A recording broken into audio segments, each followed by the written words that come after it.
米兰点头失败，艾菲终点前小摔车，斯图尔特展现出了冲刺韧性，拿下了环多菲涅的首个赛段冠军。我只想问各位一个问题：各位准备好迎接11号的高山赛段的激情进攻了吗？各位？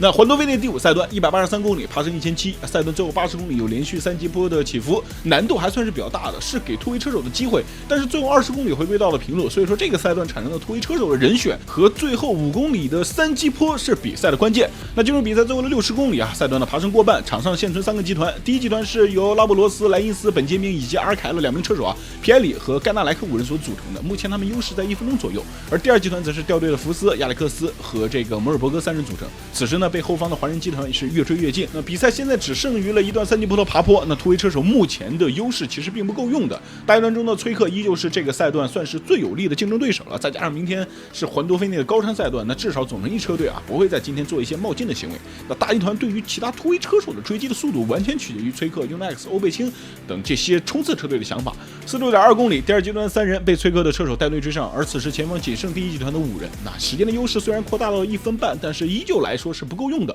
31.17公里，车手们进入最后3级坡的爬升，全长5.4公里，平均坡度在4.6维斯马在进入爬坡时就想要加速，被崔克拦下，但是随后优异的诺瓦克又开始顶到前方，有一波加速，直接将崔克的空掌撕裂。欧贝清趁势往前顶了一波，那范德普尔一直在集团的第2位位置保持的不错。那黄人集团明显是在拉米兰这些车手的体力。28.6公里，前方突围车手皮埃里掉队，1公里过后呢，莱因斯也在爬坡中掉队。那后方华人集团的爬坡中也并没有产生我们所预期的进攻，只是在加速筛选。但是各位，米兰依旧在黄山集团中，虽然此时已经掉队了很多车手，并且此时集团差距只有21秒呢。崔克在下坡中在进行控场的时候，此时比赛只能走向大集团的冲刺。6.4公里，黄人集团的阿尔凯勒车手单独发生了摔车，突围集团的3人也在前方即将被追上。正赛即将开始，这也是2025环多菲涅最后一个丘陵赛段争夺。最后2公里内，突围车手被完全的追上，而此时刚好在冲刺手进攻的路线之中，彪哥依旧选择在最后冲刺去决胜。虽然我觉得这个有点不太保险。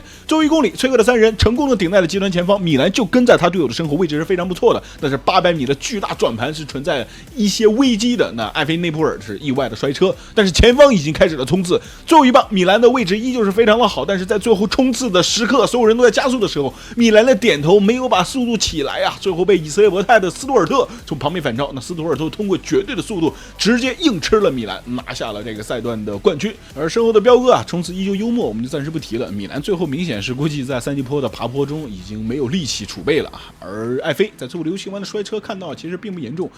经过赛段了之后只是手指有点小伤。那明天的高山赛段应该还是有报的。那这个赛段结束之后，斯图尔特赛段第1，阿尔克塞尔第2，瓦伦舍尔德是第3，总成绩的排名依旧没有过多的变化，领基山依旧与上个赛段保持一致。但是各位亲爱的同志们，6月13日2025环多菲涅的首个高山赛段即将来袭。第6赛段各位听好了，只有126公里，但是爬升已经来到了2485米，算是高山赛段的小开胃赛。明天应该算是华山论剑版的试探局。但是在这里我多说一句在昨天个人竞赛比完之后关于艾菲、关于温格高、关于波加查这3名车手的言论四起当然会有一些